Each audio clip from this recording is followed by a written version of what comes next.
All right, ladies and gentlemen, children of all ages, good afternoon, good morning, good evening, whatever it might be to all you 40 waters out there. I appreciate y'all tuning in today. Got a really exciting show today planned for you. For as much as planning I do, things happen. We're going to get our housekeeping stuff out of the way first. Please take a moment, pause the podcast, go find us on Facebook, Instagram. We're on Twitter now. I said I wouldn't do it, but I did it. So it's there. Go follow it. Find us on YouTube, subscribe, bell icon, thumbs up, all those things. Please leave a review of the podcast wherever you are listening to it, or if you're watching on YouTube, please leave a comment.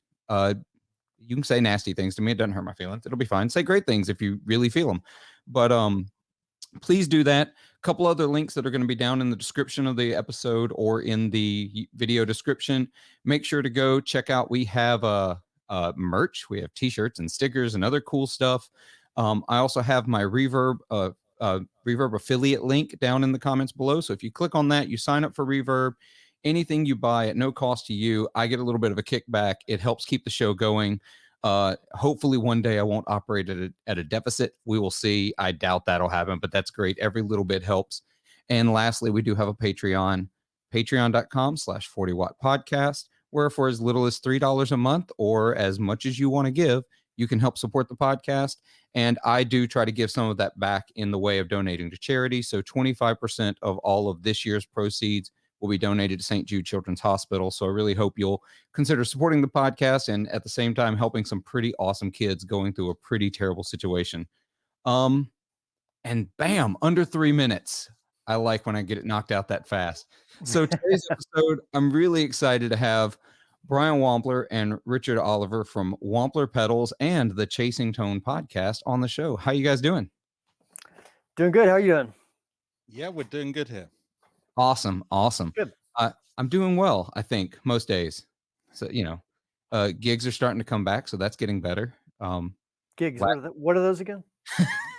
So those are those things where we actually go out and play guitar in front of other people. In front of people? Yeah, crazy. I'd forgotten what that felt like too. Completely. So I can't. I haven't played in front of people for probably 2 years, and I think I'm getting ready to here shortly. We're putting a band back together. But by getting ready, he means he's growing a mullet. I think I'm working on a skullet, actually, more of a skullet. Oh yeah. But I'm wondering, like, am I going to get stage fright all over again? Like, is that whole thing going to happen? I don't know. We'll see. I've never okay, no, I will take it back. The only time I've ever had stage fright, I was a music major. And so there were times when I'd play in jazz ensembles in college and you look into the audience and it's nothing but your music professors and your music peers. And there was something about that terror for me. That was the only time. But I years ago, I played my first country band, and there was a song that was in 3/4 time that I started it out. I played it in 4/4, 4/4, and and this is a packed club at the time. This is like the Brooks and Dunn era, right? So everything's honky tonky here in Indiana, and it wrecked that song completely. It was Strawberry Wine, and if you're familiar with it. And it completely wrecked that song and threw me for a loop. And ever since then, well, for a little while after that, like I would just get really jittery. And then, but I was in, 22 or something like that. So I got over it eventually, but still I'm wondering, am I going to be like, what am I messing up tonight? It's funny you mentioned Strawberry Wine. That song has haunted me the last couple of weeks. It keeps coming up. Why did Brian for 20 years? Right. Try playing it in 4/4. Yeah. When I was in college, Dina Carter actually came and played at the Performing Arts Center on campus. And of course, that was when that song was all the rage. I guess that was 99, 2000, somewhere around that range. And I had a buddy of mine the other day, he's making his own homemade strawberry wine. He sent me a picture. I said, oh, it looks great. But now all I can think of, and then I, wrote out the lyrics of the song, extending all of the syllables. And He said his wife is walking around singing it. And then all of a sudden, my wife started just singing it a couple of days later. I had not even told her the story yet. And now you bring it up. There's something going on. I need to, universe is telling me something. It's saying Hopefully drink more strawberry wine. I was going to say, hopefully it's not telling you to become a hard alcoholic or something. I don't know. Can you become a hard alcoholic on strawberry wine, though? It's like 5% alcohol. Hey, normally, right? Challenge me, Richard. I was going to say, give me enough time. We'll figure out a way.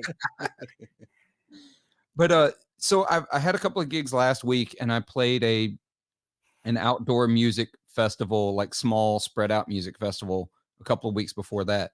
And I discovered that having not played gigs in 18 months, the hardest thing for me was volume again. I'm so unaccustomed to stage volume now. Bedroom volume is so much lower. And so suddenly I'm playing live, and all these things I know, but still surprised me. Like, oh, there's a lot more mids in that sound than it is when I'm sitting in my bedroom playing. Everything changes with volume. Everything changes. Tones. I mean, like just the way the guitar reacts. There's just it's so completely different. You know, it really threw me off on stage. I got some video of the sound out in the stage, and it sounded great, sounded fine. On stage, I'm struggling. I'm like fighting. I'm like, this sounds not at all like I'm used to. So it is what it is. Are you playing through your own amps, or are you playing through like house line or whatever? Playing through my own amps. And what amps do you normally play through? For that gig, the one that really threw me off, I was playing through a deluxe reverb reissue and a Victoria Tweed Deluxe. So nice. Yeah. So no Kempers for you then, huh? No Kempers. I do have a Helix. I bought one. I can't, maybe late 2017. This podcast is over. Right. This has been great. Thanks. Yeah. Well, I'll tell you, I bought it entirely to flip it. I got this crazy deal on it, and I was like, oh, I'll try it, see what all the rage is about, and then I'll flip it and make a little cash. You know what I mean? No big deal. Right. I still have it because I ended up playing a bunch of musical, show choir, and church gigs with it, where gotta have silent stages, the whole 9 yards. And I was like, oh, this is really convenient for those gigs where, let's be honest, I'm playing Mamma Mia. Nobody cares that the guitar sound is amazing. They just need it to sound like a guitar. Right. So yeah, we joke. They are obviously very, very good these days. We were talking actually last night about modelers on the Chasing Tone podcast. I don't have any of the modern ones yet because I just like pedals with simple knobs on, but I have been tempted a few times. Their convenience is ridiculous, right? I think so. Me personally, I really don't use anything. I mean, I have like the Helix plugin. That's pretty cool. I use more if I'm doing that, I'm using plugins, I suppose. But playing live, to me, half the fun is having an amp hitting your back so loud that your shirt's flapping in the wind from the speaker. That's half the fun.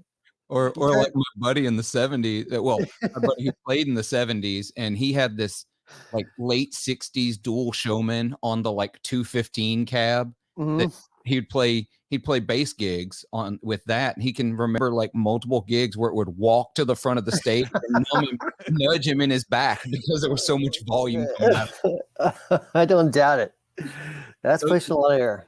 Yeah, those things are monsters. But I won't lie. I've become a pretty big fan of some of the Line 6 stuff. I do use the smaller units on my pedal boards as like Swiss Army knife pedals. Like it's like if I need to do, like, I quickly need just a basic tremolo, I'm like, oh, I can pull up a basic tremolo. Or if I can need to do something else like that, they're really good for that. But like drives, I need real drive pedals. I need them individually. I would say everyone needs drive pedals, even like drummers. You need the overdrives and distortions, specifically from wamplerpedals.com.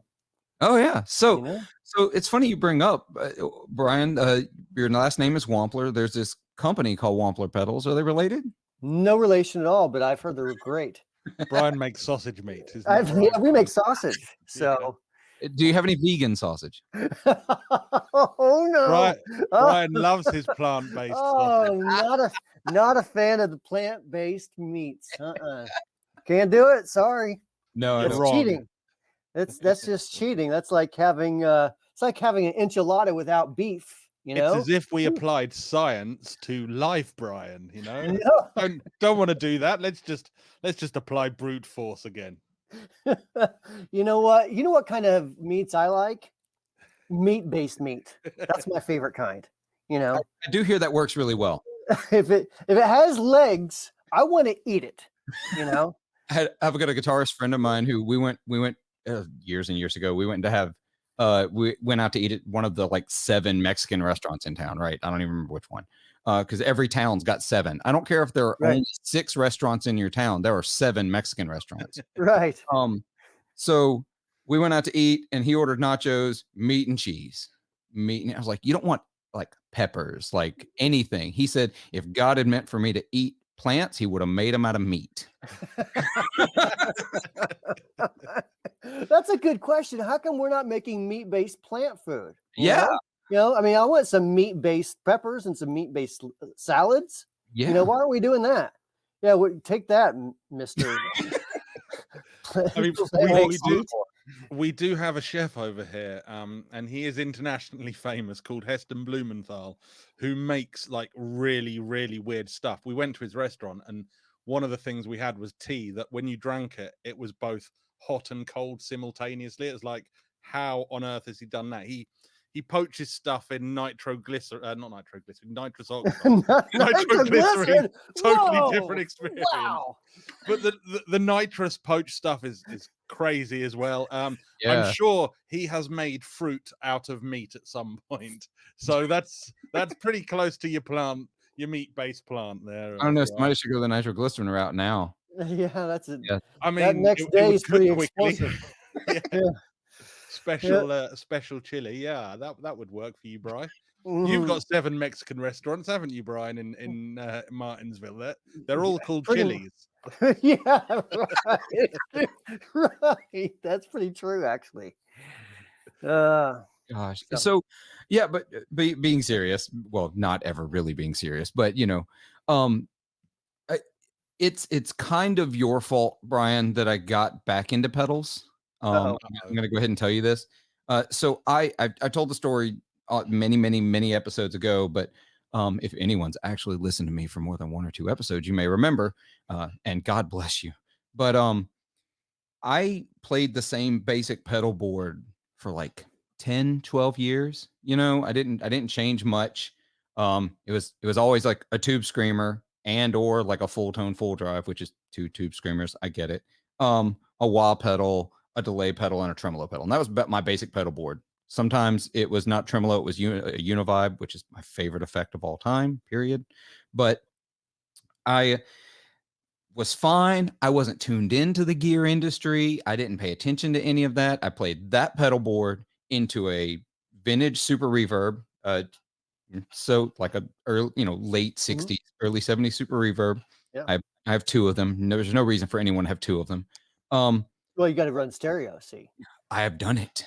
that's where the magic is. Yeah. We won't even talk about wet, dry, wet with 2 super reverbs and an AC30. Oh, that sounds fantastic. But to be fair, though, Andy Wood said to me when I was chatting to him the other day, is like, I have a very simple motto when going on the stage, which is 2 is 1 and 1 is none. Because if 1 breaks down, you're screwed, basically. So always carry 2 of everything, right? That's what I tell my accountant anyway.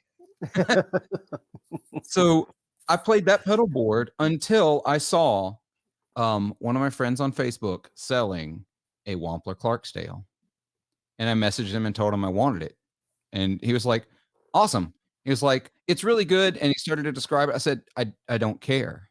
It's Clarksdale. I'm from Clarksdale. It has literally the Highway 49 and 61 signs on the pedal that like I grew up down the street from. I'm like, I don't give a shit what it does. Right. I want that pedal.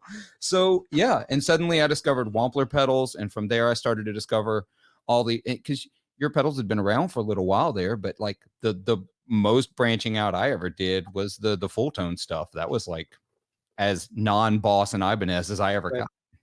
So I'm curious, at that point, were you like mostly going to like guitar centers, or what was when you went to go buy gear, what did you do? Did you look online? I mean, Mostly it was online. It was, I can remember back in that time period, which is, we're talking, I think I first saw the Clarksdale in like 2013. So if we go back, sounds about right.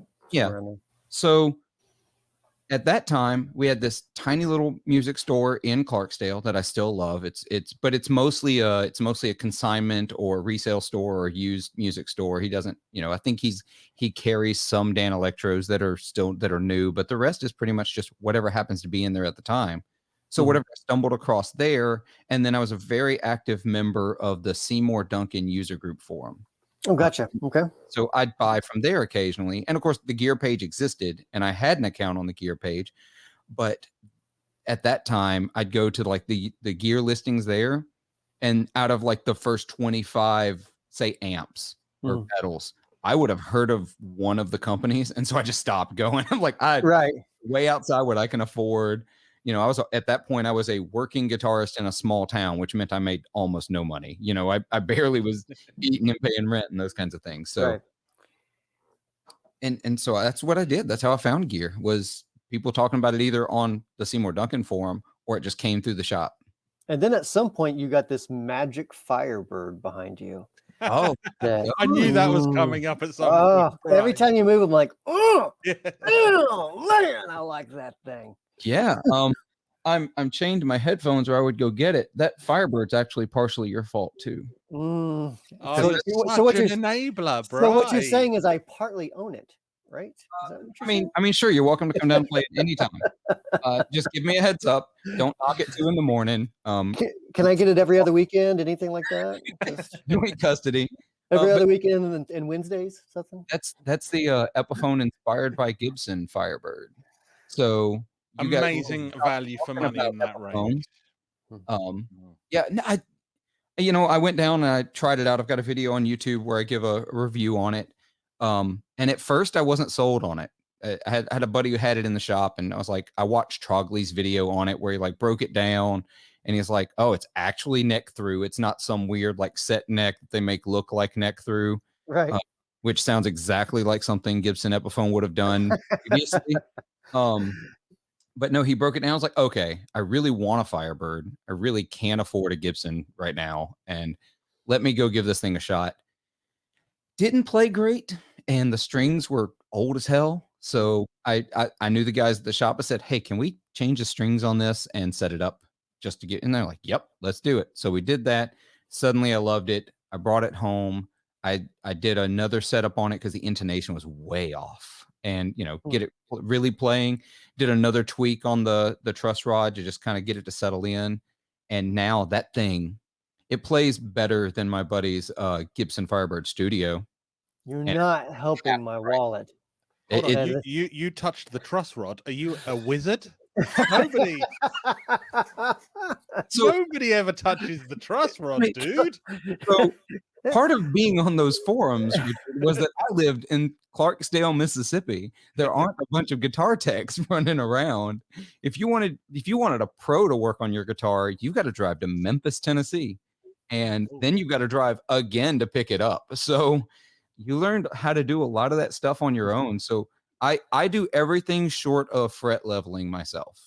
That's where I draw. No, I feel you. I'm the same. I make light of it, but I actually quite enjoy working on all but my Epiphone 335. I'm not touching that. That looks so delicately built. If I put my ham fists into it, I'll just destroy it straight away, right? But no, that's a very nice looking guitar there, Bri. I think it's got your name on it. I recommend it. Oh, I see. I've been fighting this for about 2 months now. I really have. At $5.99, how do you fight yourself on that? Come on, it's difficult. I'm a cheap bastard. I really am. I got a really good deal on my 335 because I got it from Anderton's in the UK, and essentially it was their shop floor model, so they gave me a few pounds off it. It was really nicely set up out of the box. Intonation was spot on. I was like, I can't believe how little I paid pedal money for a guitar. And Oh, that's fantastic. the thing it's really done for me, which I love, is it stopped me looking at £5,000 Gibson 335s, right? It's like, that's it. I've got one. I don't need to look at this Murphy Lab that's in original 60s flamed finish or whatever. I'm done now. So it's cheap for that. I would say they're great. Great guitars. Very, very high level of quality. Yeah, We I was. we've plugged them on 2 podcasts now, Brian. Epiphone better send I us a know. whole crate of them now. No kidding, right? You need a pallet Yeah. full of Epiphones. Yeah, I mean, with my 335, the same thing. I for the money I paid for it, which I don't know, was $499 or $599, somewhere in around there, and I just couldn't believe how good it was for that price. I was just expecting something more like what you'd find when you buy, $200 Squire or something. Yeah. Just kind of that level. And it just didn't feel that way. It felt like a really nice instrument. So Or like ever the old since Epiphone dots. I yeah, mean, the old ones, yeah. they were okay. Mhm. I mean, I thought Hamer made a better 335 copy than the Epiphone dot. Yeah. But A lot of people did, no doubt about it. That both Epiphone and Gibson have had to totally up their game in the last few years because of reputational damage that's happened, but also so many other quality brands have come through and eaten away at their market share. And I love the fact that I'm looking up at Gibsons again, because as a kid they were always the top level guitar to look up at, but for years they've not been there. But they are again, and they're stupidly expensive for their high-end stuff, but so beautiful. yeah, but the not stupidly expensive stuff is so much better now. For Yeah. example, I had a Les Paul years and years and years ago, and I traded it because at the time, I say at the time, I'm still playing majority like blues cover, soul gigs, that kind of stuff, And so I was really into that semi-hollow sound. I found a guy wanted to trade me that Les Paul that I had for a 137 custom, which is I've still got it. It's right over here. It's still one of my 2 main guitars. I love that guitar, Awesome. but I wanted another Les Paul because there's nothing like a Les Paul. I'd squirreled some money away, had been putting it away, but I had tried a couple of the ones that were putting out between 15 and 18, and I didn't like them, and they were stupid expensive. I think a standard was running at like 3,400. And then the new CEO came in, changed everything in 2019. I was in Nashville and played a bunch of the new Les Pauls and was like, "Yep, that's what I want. That's the guitar." So I finally bought one of those a couple of years ago, and so I'm very guitar rich and very bank account poor. You're in good company here. I was gonna say that sounds like a trade-off that I like to make. Yeah. Every week, Brian. Pretty much. Yeah. I Yeah. just bought a bass last week, so I wonder what I'm buying next week. Probably Duesenberg. You keep Hey. talking about yours.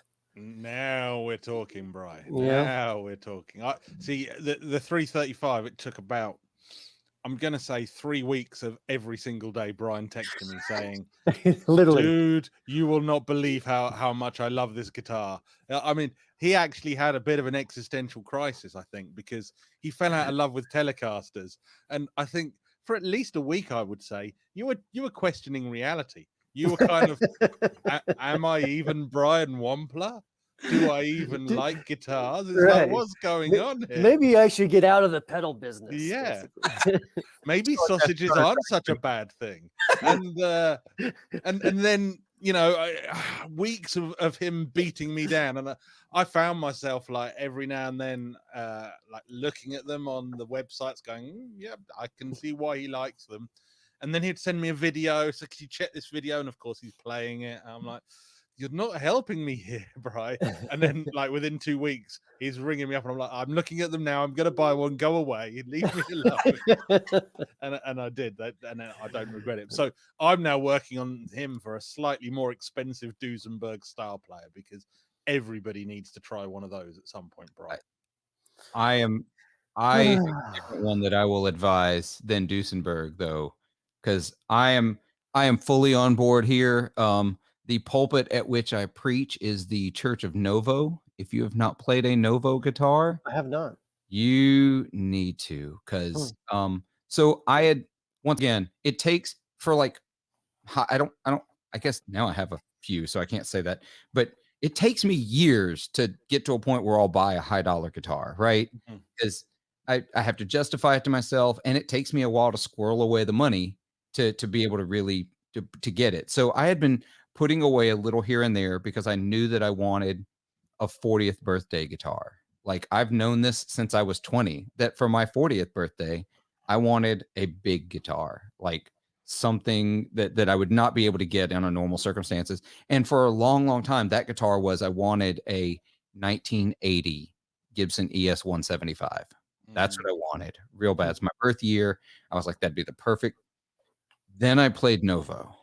And I was like, no, I need a Novo. And so for my 40th birthday, I got one, and it's the single greatest guitar I've ever picked up in my entire life. And Really? it is there's nothing else that plays like one. It's period. It's Um, the perfect marriage between Gibson neck style and Fender neck style. I you got me looking at novoguitars.com now. Yeah, hold on.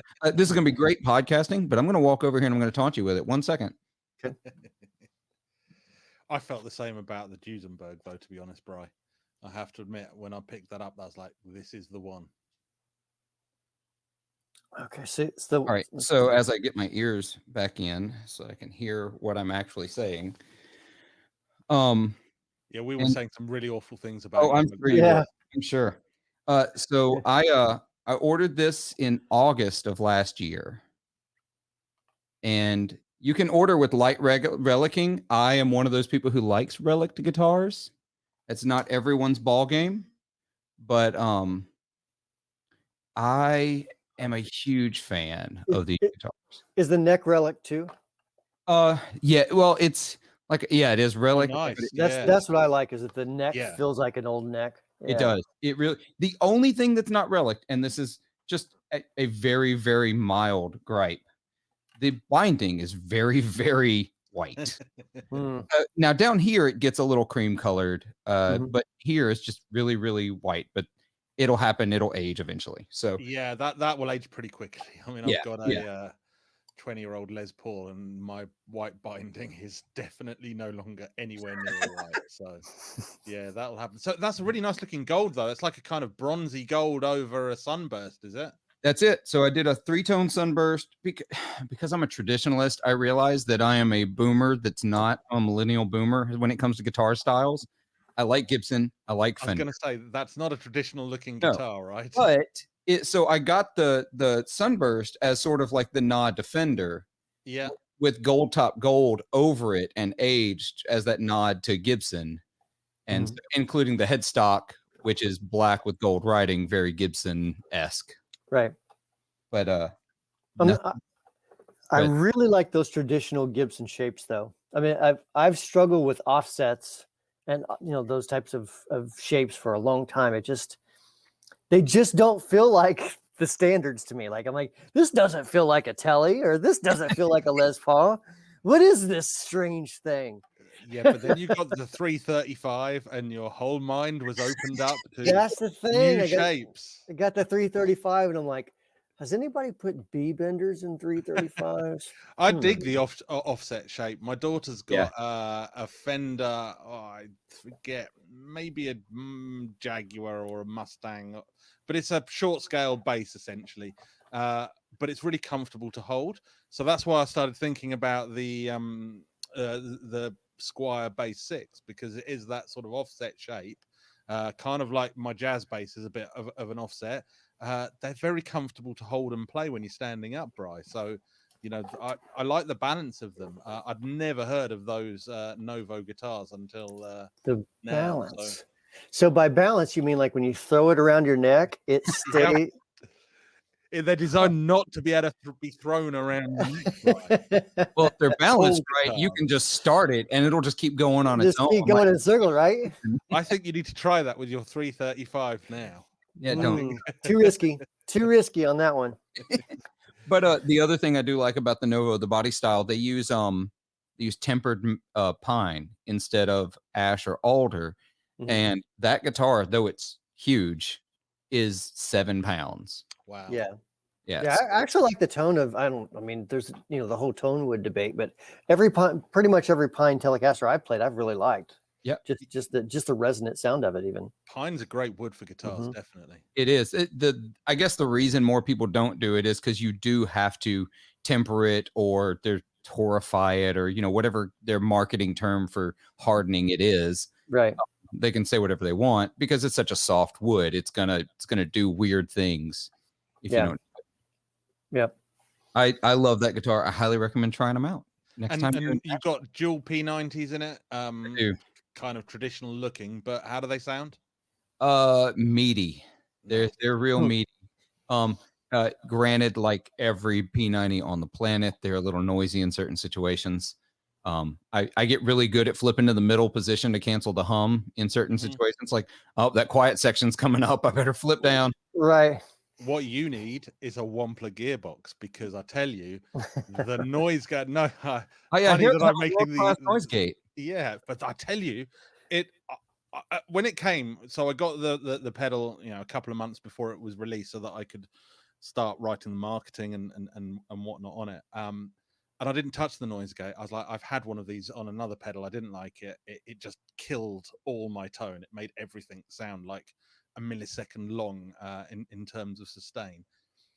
So I didn't touch it. And then I was chatting to Andy, and he was like, how do you like the noise gate? I was like, you know what? I haven't really tried it. Let me try it. And I was like, Brian, this is broken, because all it's doing is removing my kind of ground level hum. It's all my tone is still there. He's like, no, that's what it's supposed to do, Richard. I was like, I have been wrong all these years, but it is.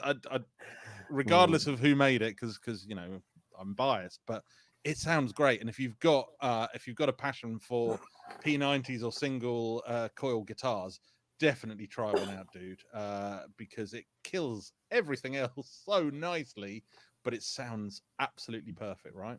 Yeah, I've got to put it on the agenda because P90s, that's my pickup. That's my sound. That's just what I love. And they're noisy. Yep. And noiseless P90s sound terrible. Yeah, there's no point in. It's like buying a Strat with noiseless pickups. That's it's like buying alcohol-free whiskey. What's the point in that? It's like listening to Eric Clapton. Oh, no. Whoa there. Sorry. Whoa there. We're getting real controversial there. It's okay. It wouldn't be the first time I've ranted about Eric Clapton on this podcast. I was going to say, these days, I think if you say you like Eric Clapton, that's more controversial than saying you don't like him. Right? No, it's Last live gig I saw was Eric Clapton, though, and it was amazing because it was the tribute to Ginger Baker. So he played nothing other than Cream and Blind Faith stuff, and it was just absolutely amazing. We had Roger Waters of Pink Floyd was there. Bri, I know one of your favorite bands. Oh, love the Pink Floyd. Yeah. Yeah. We also had Nile Rodgers, who was just absolute. I mean, he killed it. Literally, the whole band went off stage, and he was down the front with his moneymaker, hitmaker, whatever he calls it, Strat, and he wouldn't stop. He was just like playing, and like the audience was clapping. It was an amazing gig. I think Ronnie Wood was there. 4 drummers at one point. Bri. That's where I walk out. That's where I walk out. 4 drummers at once. That sounds 4 like drummers at once doing White Room, which has this really big tom based intro, Bri. You'd have been in your element there, dude. No. 4 drummers is way too many. That's like 4 times the cymbals necessary. Just actively described one of my worst nightmares. It's like walking into NAMM in the drum section, like, stop, make it stop. We're gonna not be friends after this podcast, bro. You can see what's behind my head, can't you? There's 1 or 2 symbols there, right? Every one of them beautiful. You need they're pretty to look at. Then you got to listen to them. Like kids. No, I'm kidding. You need MIDI cymbals, that way they don't make any noise. They're horrible. I've got some MIDI cymbals from 1999. And they're like really like thin plasticky things. They don't work very well. No, electronic drum kits have come a long way. They're still not there yet, but they've come a long way. Yep. No, they definitely have. Like pedals have. I mean, my story on the pedals was pretty similar to yours, actually, Philip, because I was basically using a modeler for 10 years. I had like a big like amp and I had an original fuzz face and an old big muff, and I just one day thought I can't be bothered with all of this anymore, so I sold it all.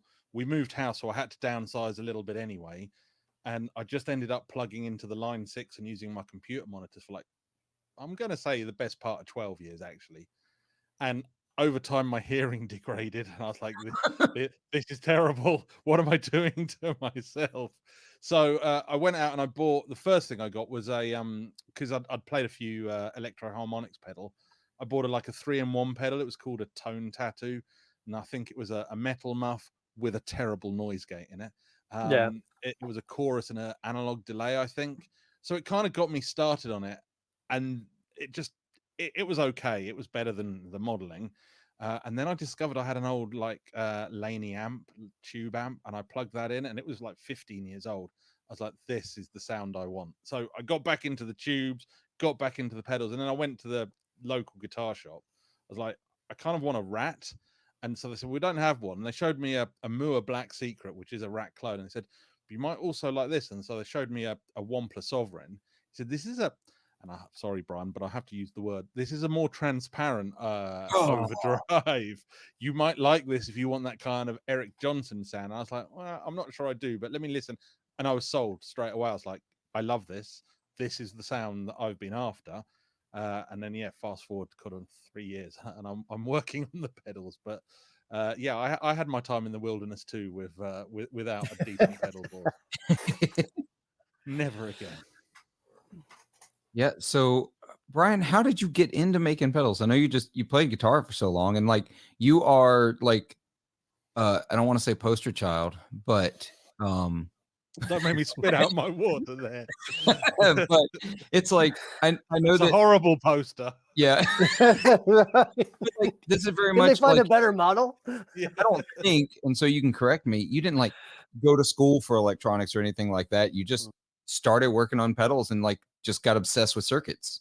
I barely graduated high school, let alone going to college.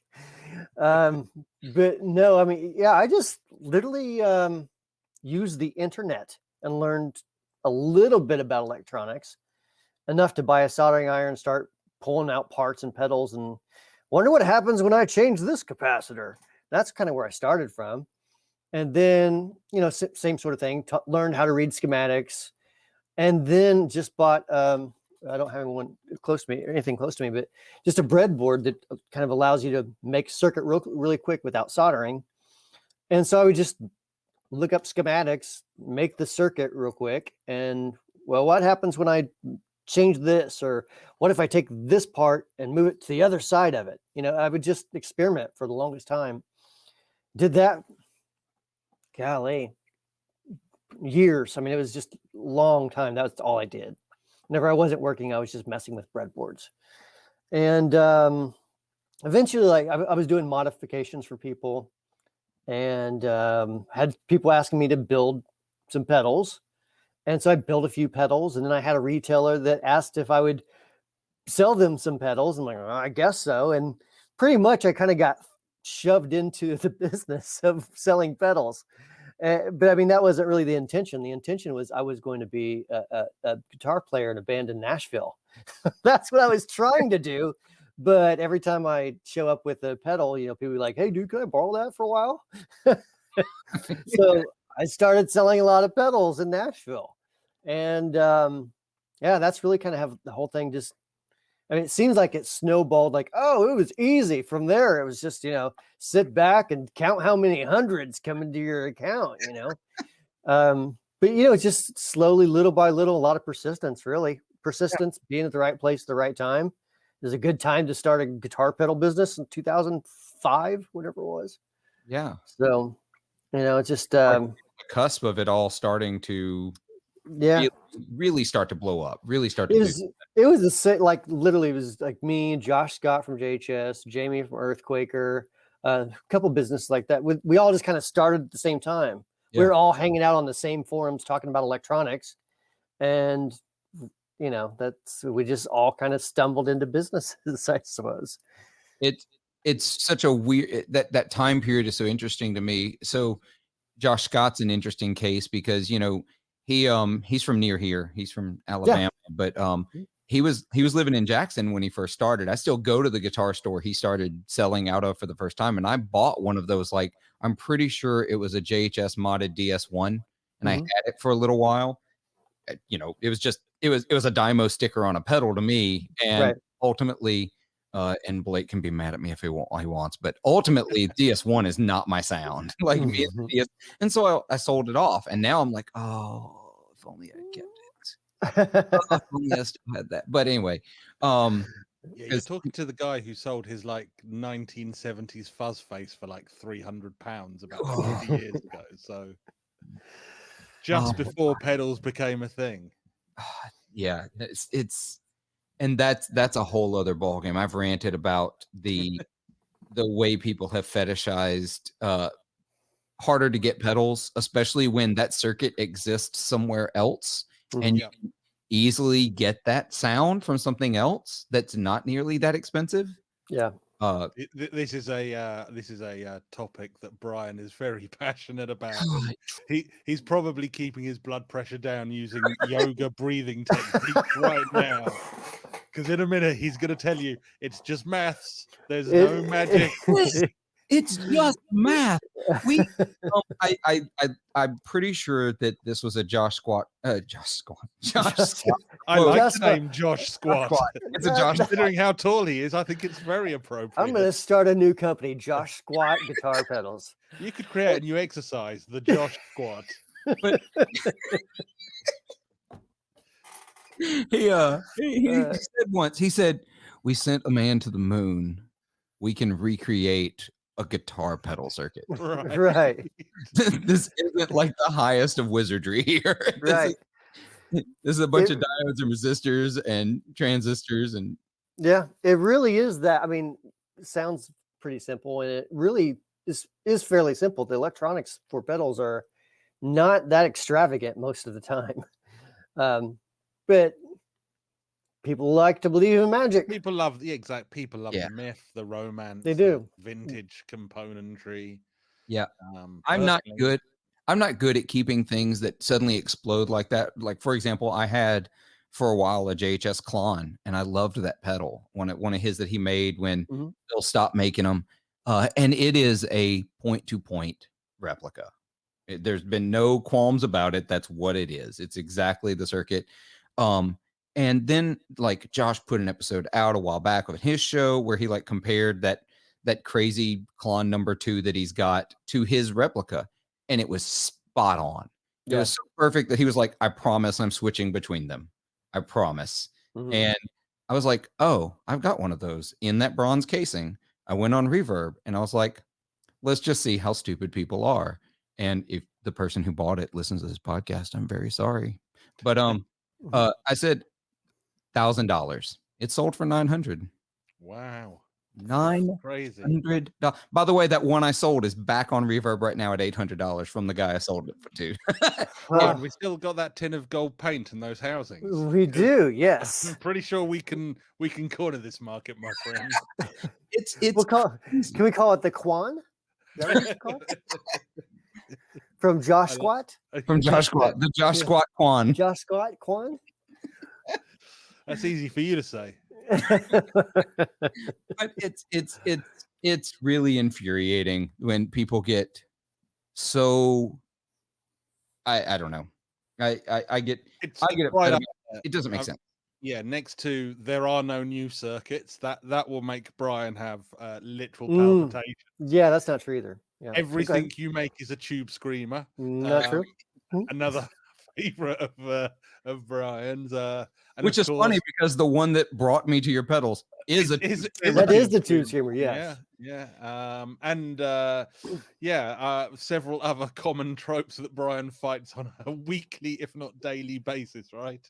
Right. So Brian, you gotta just let it go, man. The blood pressure. You gotta keep, this fight's not going anywhere.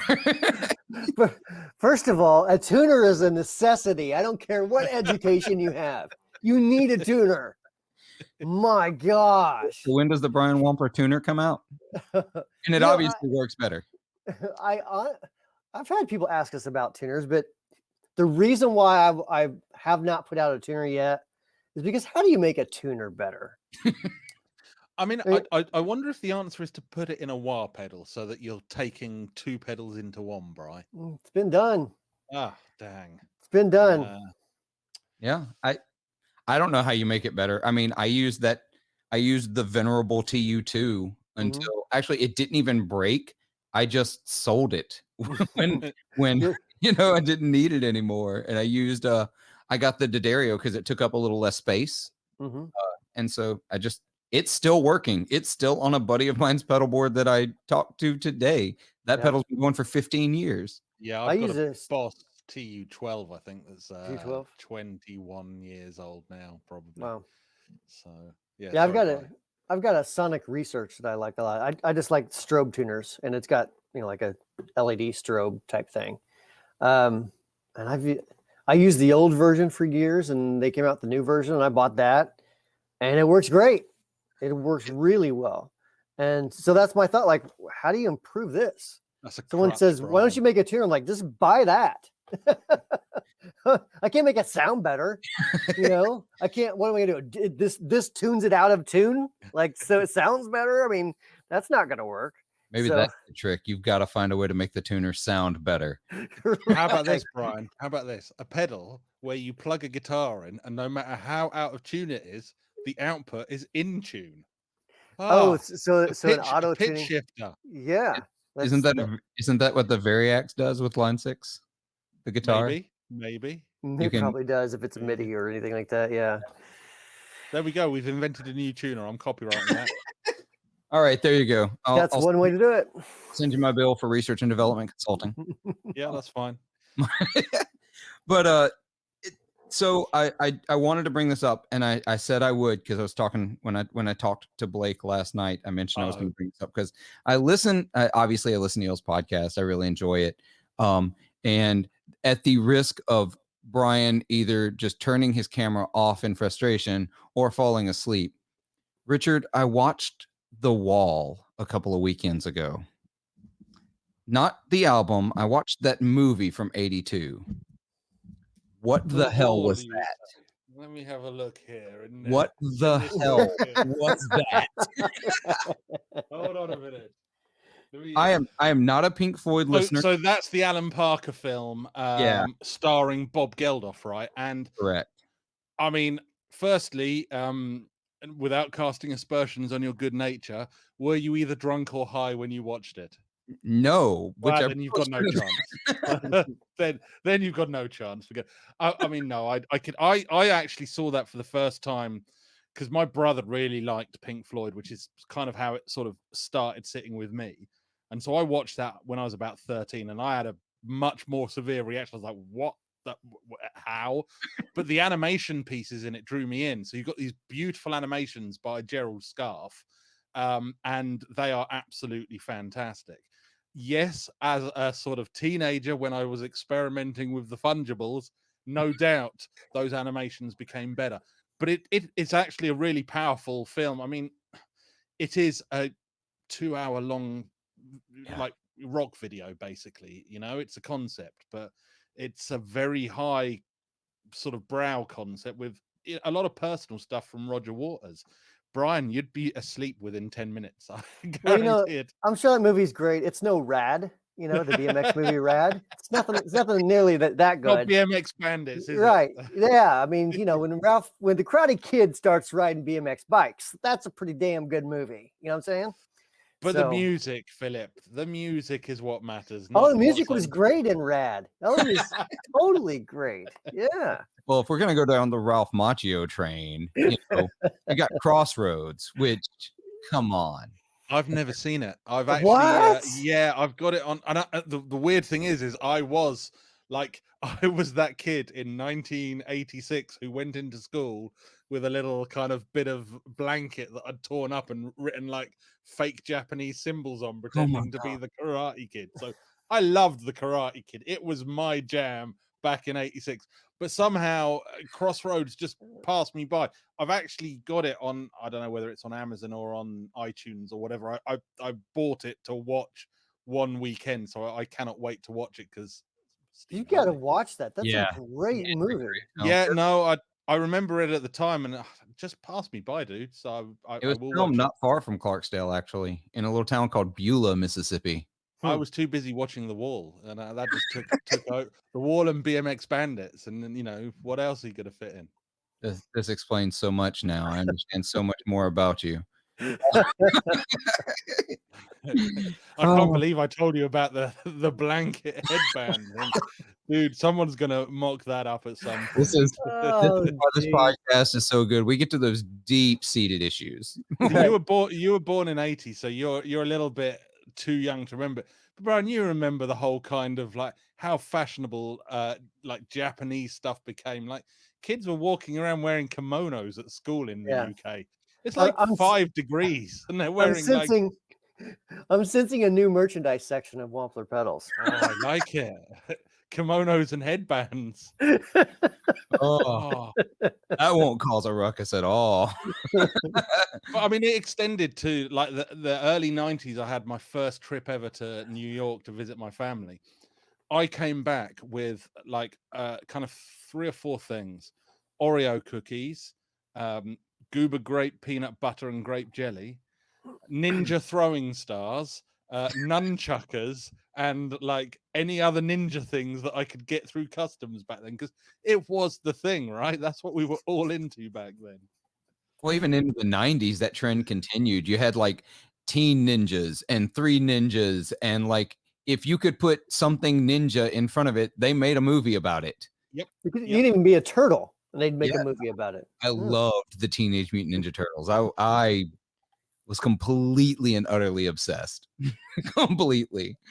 I remember one year for Halloween, I went as Donatello, and so I had these, and of course, because I'm extra, I didn't have like plastic swords. I had wooden katanas, and so went to this like my uncle had this huge, like small Mississippi town, but he had this huge front yard, and he would do this huge Halloween display. Like he'd have people dressed up as certain horror characters wandering around, like it was this big party. And so I went, and I'm like 6, 7, and dressed up as a Ninja Turtle with my wooden swords on my back. And one of those horror characters does what horror characters does and starts, ambling towards you. I just pulled out my sword. did you go to town? Defended myself. Found out it was like my like 17-year-old cousin. I was like, we were so lucky people didn't have iPhones to film us on, because you'd have been the next Star Wars kid, right? There would have been a video of you with the whole katana thing going on, and they'd be like, check this kid out. He's kind of odd. that would have been an understatement. Oh my gosh. But yeah, the Ninja Turtles, that was my jam. Oh man. You went as Donatello. I went as Vince Neil as a kid. As an adult, you mean? You did that like 3 weeks ago? Yeah, like last year. I mean, see, it's a shame in this country. So Halloween has taken off a lot since the 80s, but we don't have those big events. People like some people do, but it's very rare. People don't dress up and have parties, and I think I can't remember the last time we dressed up in fancy dress. I was probably 12. when last time you danced in a fancy dress? No, dressed up in fancy dress, Brian. Yeah, in a fancy dress. In a fancy dress, yes. No, fancy dress costume. That's what we call it when you. Why do you guys talk so weird? Just talk American. Just talk like an American. Is that hard? Hold on, let me just punch myself in the head to lose a few brain cells.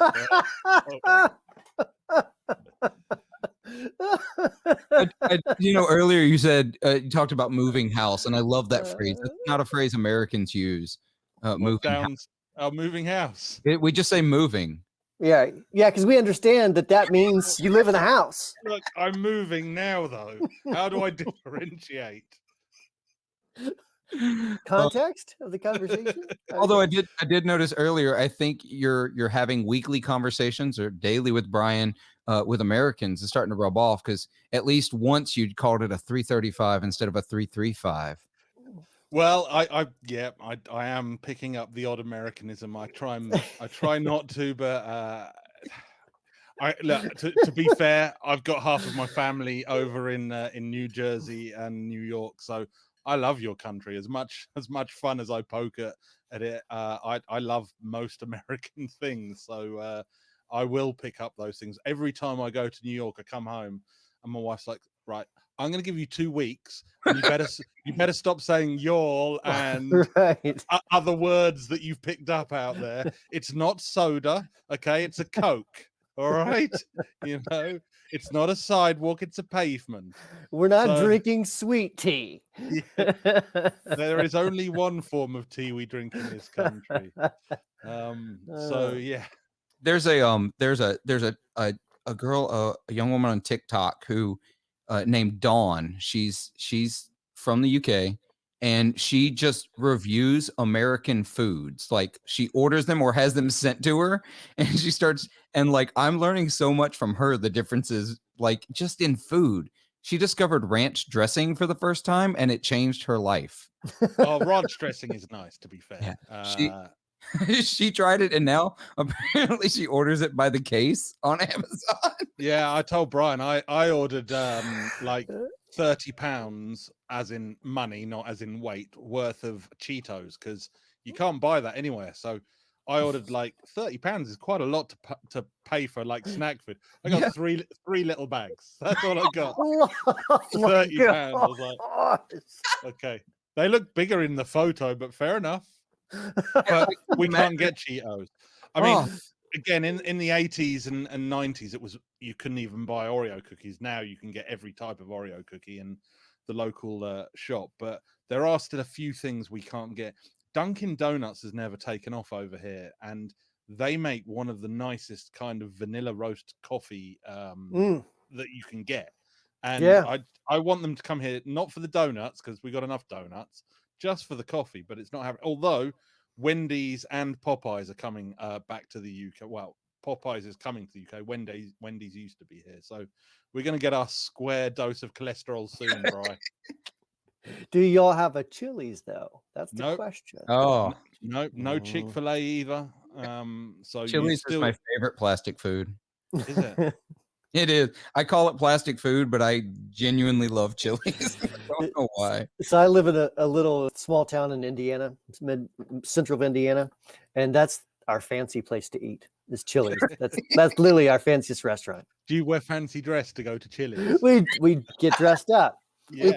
We put our brand new white sneakers on. And the irony is, from what you've told me, walking around in your town is like a Halloween show, right? It is just like a little bit. Zombies on tractors, and there is a lot of people riding mowers around. Yes, yeah. See, that doesn't happen in the UK. I can tell you that is a cultural difference.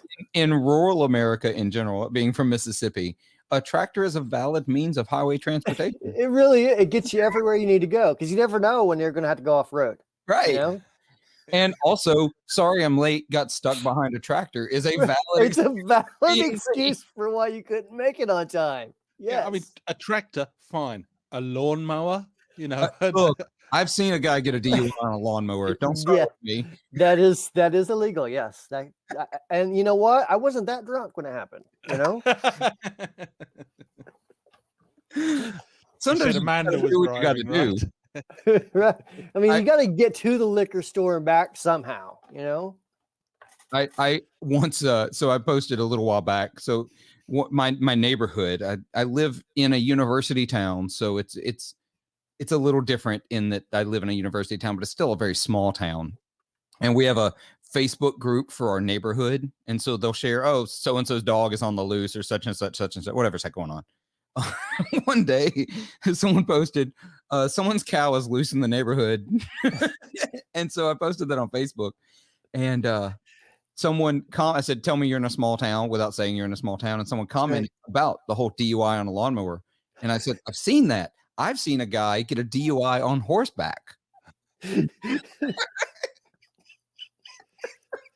Now that's awesome. Yeah, like little Holcomb, Mississippi is where that happened. Little tiny town. I was already drunk. He needed to go to the store. He needed more beer. He figured the horse isn't drunk. He's fine. Well, how do you charge operating a horse while intoxicated? Like, is that a thing? I would love to see that case go to court, though. I want to see that defense on both sides. Oh, that's fantastic. Oh my gosh. Oh, it's great. Oh, it's so good. Richard's just thinking here, God, I'm glad I'm not American. God. All the I'm trying to fun think. in rural America. I have nothing to add. I can't tell you about somebody that just doesn't happen near me. Although that said, I do live in a pretty stupid part of the country, so we do get random, very, very stupid things happening. But no DUIs on horseback or on cows or on lawnmowers that I know of. Oh. But yeah, you guys enjoy that. I mean, yeah. It is what we do. We love it. Well, guys, I've kept a good chunk of your time. We're hitting the hour mark, and I really appreciate y'all coming on, hanging out. Listeners, I should have mentioned this earlier, but I'm going to put links to Wampler Pedal's website, Chasing Tone podcast. All that's down in the description, whether you're on YouTube or listening to the podcast.